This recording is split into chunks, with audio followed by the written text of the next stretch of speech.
नमस्कार दोस्तों, स्वागत है आपका आज के मुख्य समाचार में, जिसमें सबसे पहली बड़ी खबर में आपको बताएंगे कि केंद्र ने हजारों किलोमीटर भारतीय जमीन चीन को सौंप दी। ये बड़ा आरोप लगाया है राहुल गांधी ने सीधा पीएम मोदी पर। इसी के साथ दूसरी बड़ी खबर में आपको बताएंगे कि वापस जाकर चाय की दुकान खोल लो मोदी जी, देश और नहीं झेल सकता। पीएम मोदी का पुराना ट्वीट शेयर कर बोले कांग्रेस नेता। तीसरी बड़ी खबर में जिक्र होगा कि दिल्ली में तीनों नेताओं ने यूपी चुनाव पर की चर्चा। जी हाँ दोस्तों, मुलायम सिंह, लालू यादव और अखिलेश यादव, इन तीनों की हुई मीटिंग।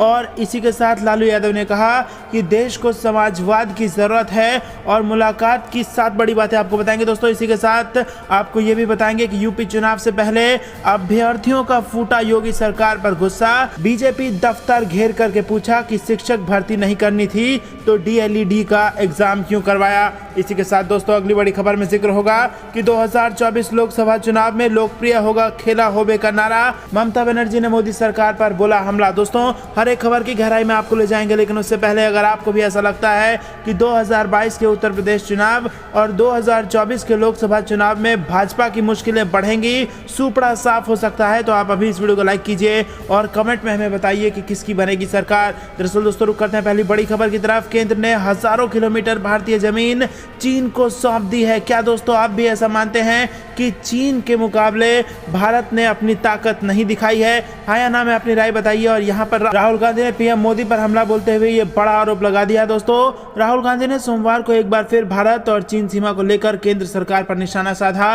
कांग्रेस नेता राहुल गांधी ने एक ट्वीट में लिखा कि मोदी और उनके मंत्रियों ने हजारों किलोमीटर भारतीय जमीन चीन को सौंप दी है और हम इसे कब वापस ले रहे हैं, ये सवाल राहुल गांधी ने पूछ लिया। कांग्रेस नेता ने अपने ट्वीट के साथ एक खबर भी अटैच की है जिसमें भारत और चीन के बीच सीमा मुद्दों पर 12वें दौर की सैन्य बातचीत बिना किसी निष्कर्ष के खत्म होने का जिक्र है। इससे पहले राहुल गांधी ने 31 जुलाई को भी सीमा मामले को लेकर ट्वीट करके केंद्र सरकार पर प्रहार किया था।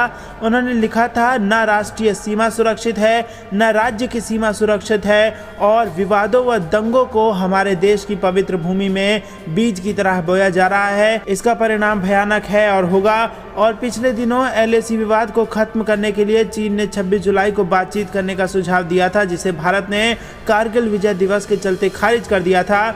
भारत ने चीन से नई तारीख तय करने के लिए कहा था। अब 12वें दौर की यह बातचीत हो रही है। दोनों देशों के बीच अब तक कुल 11 दौर की बातचीत हो चुकी है, लेकिन कुछ निष्कर्ष नहीं निकला।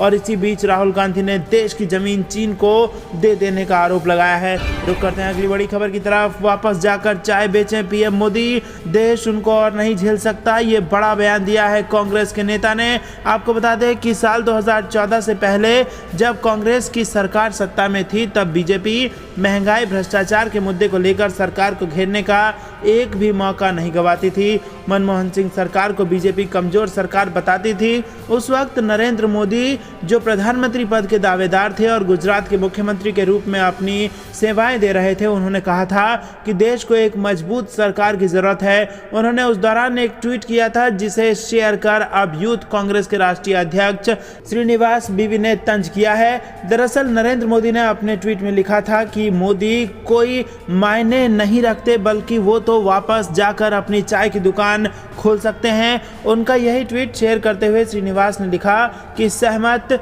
चले जाओ मोदी जी, ये देश अब और आपको नहीं झेल सकता। तो दोस्तों पीएम मोदी को वापस जाकर चाय की दुकान खोलने की सलाह दे दी है कांग्रेस पार्टी के यूथ नेता ने। रुक करते हैं अगली बड़ी खबर की तरफ। उत्तर प्रदेश चुनाव से पहले 3 दिग्गज नेताओं की हुई मीटिंग और इसी में लालू यादव ने कहा कि देश को समाजवाद की जरूरत। आपको बता दें दोस्तों कि लंबे समय बाद लालू प्रसाद यादव और मुलायम सिंह यादव ने एक दूसरे से मुलाकात की है। दोनों ने सोमवार को दिल्ली में एक साथ चाय पी और खुलकर बातचीत की और इस दौरान समाजवादी पार्टी अध्यक्ष अखिलेश यादव भी मौजूद रहे।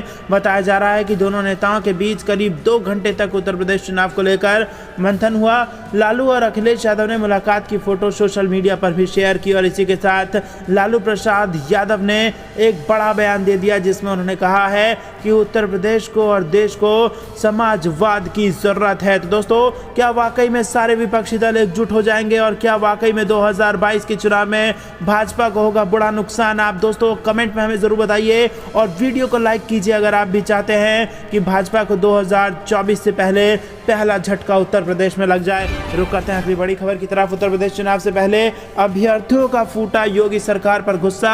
बीजेपी दफ्तर घेर कर पूछा कि शिक्षक भर्ती नहीं करानी थी तो DELED का एग्जाम क्यों कराया। आपको बता दें, शिक्षक भर्ती नहीं करने को लेकर छात्रों ने योगी सरकार के खिलाफ मोर्चा खोल दिया है। छात्रों ने बीजेपी दफ्तर का घेराव कर अपने रोष का प्रदर्शन किया। उनका कहना था कि जब भर्तियां नहीं करनी थी तो आखिरकार क्यों कराया गया DELED का एग्जाम, छात्रों को अंधेरे में क्यों रखा गया। उत्तर प्रदेश का चुनाव सर पर है और ऐसे में छात्रों का गुस्सा बीजेपी की सरकार को भारी पड़ सकता है। इसी के साथ लखनऊ स्थित बीजेपी दफ्तर पर भारी तादाद में पहुंचे छात्रों ने योगी सरकार के खिलाफ जमकर नारेबाजी की और उनके हाथ में पोस्टर भी थे। छात्रों का कहना था कि सरकार उन्हें अंधेरे में क्यों रख रही है, भर्ती नहीं करानी है तो आखिरकार भर्ती कराने का वादा क्यों कर रही है। तो दोस्तों, अगर आपको भी ऐसा लगता है कि देश में भयंकर बेरोजगारी है और युवाओं को धोखा देना और उनको अंधेरे में रखना देश के साथ बेईमानी है, तो वीडियो लाइक करके अपनी राय हम तक पहुंचाइए और इसी के साथ इस लाल बटन को दबा के चैनल को सब्सक्राइब जरूर कीजिएगा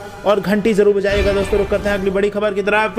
2024 लोकसभा चुनाव में लोकप्रिय होगा खेला होबे का नारा। ममता बनर्जी ने मोदी सरकार पर बोला हमला। जी हां दोस्तों, 2024 की तैयारी में जुट गई है ममता बनर्जी और पश्चिम बंगाल में जो धूल चटाई थी भारतीय जनता पार्टी को, उसी को दोबारा दोहराने की फिराक में है पश्चिम बंगाल की मुख्यमंत्री ममता बनर्जी। आपको बता दें कि ममता बनर्जी ने मोदी सरकार पर हमला बोला है। सीएम ममता बनर्जी ने कहा कि मानो या ना मानो खेला होबे बहुत लोकप्रिय हो गया है, जल्द ही ये पूरे देश में लोकप्रिय होगा। 2024 में कुछ होने वाला है। इसी के साथ कोलकाता के नेताजी इंडोर स्टेडियम में खेला होबे कार्यक्रम के शुभारंभ के दौरान सीएम ने कहा कि ये नारा संसद में भी उठाया गया था। टीएमसी का नारा देश भर में गूंज रहा है।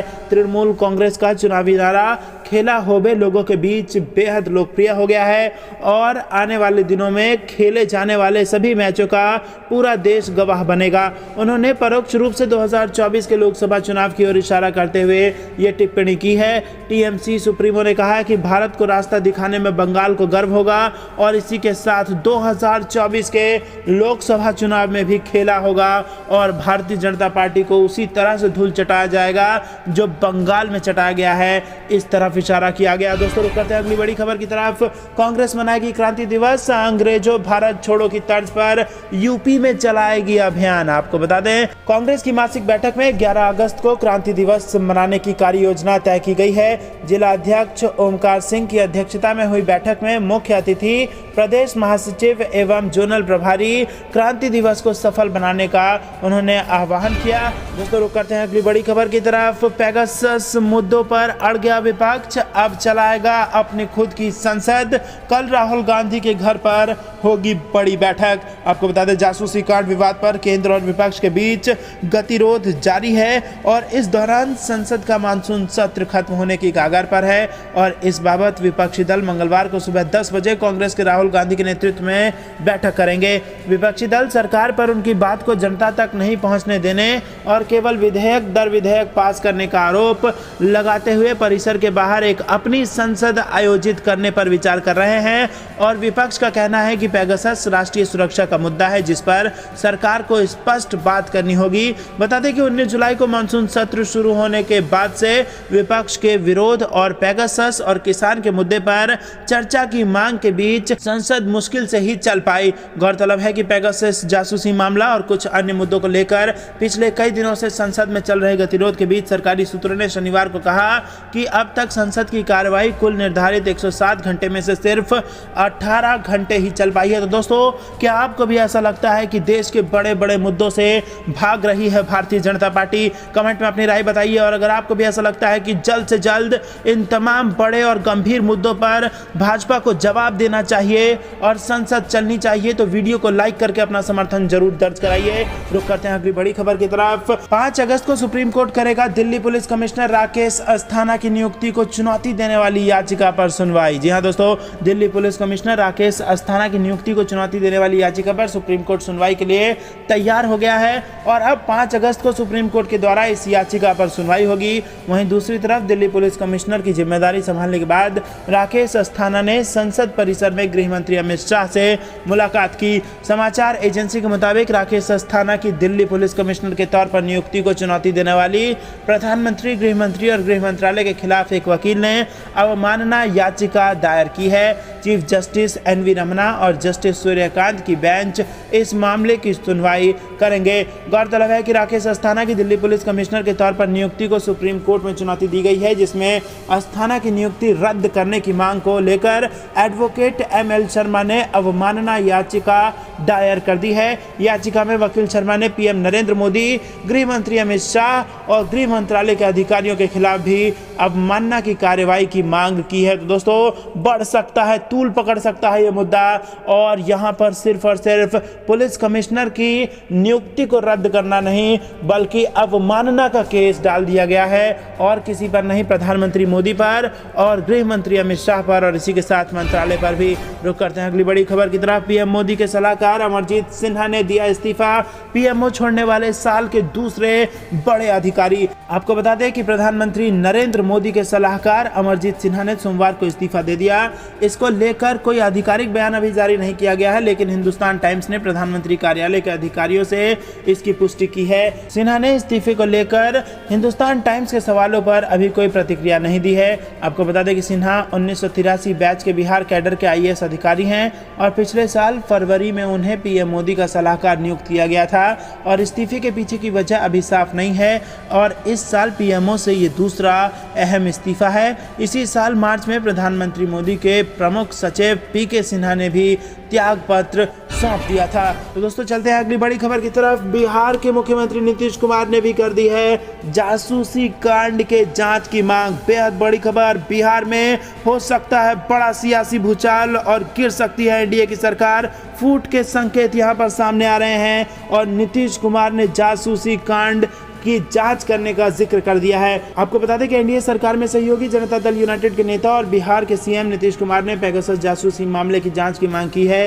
नीतीश इससे पहले भी इस मामले को लेकर चिंता जता चुके हैं। जांच की मांग से संबंधित सवाल पर बिहार के सीएम ने कहा कि बिल्कुल होनी चाहिए जांच। टेलीफोन टैपिंग की बात इतने समय से आ रही है, इस पर जरूर बात हो जानी चाहिए, चर्चा हो जानी चाहिए। हम तो पहले ही दिन पूछे कि आजकल तो जानते नहीं ये सब चीज कई तरह से कौन क्या कर लेगा, इस पर पूरे तौर पर एक एक करके बात होनी चाहिए और उचित कदम उठाया जाना चाहिए। इसी के साथ नीतीश कुमार ने कहा कि मेरे हिसाब से क्या क्या हुआ क्या नहीं हुआ ये पार्लियामेंट में कुछ लोग बोल रहे हैं और समाचार पत्र में आ रहा है, उसी को हम देखते हैं। जो भी कुछ है उस पर पूरी तरह से जांच हो जाना चाहिए। तो दोस्तों, नीतीश कुमार ने भी यहाँ पर जांच करने की मांग उठा दी है और इसके बाद बिहार की सियासत पर पड़ सकता है बेहद बड़ा असर। रुक करते हैं अगली बड़ी खबर की तरफ। नीतीश कुमार के पेगासस वाले बयान पर आरजेडी का तंज, कहा उम्मीद है दबाव में नहीं पलटेंगे पलटू राम। जी हाँ दोस्तों, आपको बता दें कि पेगासस जासूसी में बिहार के मुख्यमंत्री नीतीश कुमार ने जांच की बात कह दी और पहले से ही पेगासस को लेकर हमलावर विपक्ष को अब बीजेपी की एक सहयोगी का साथ मिल गया।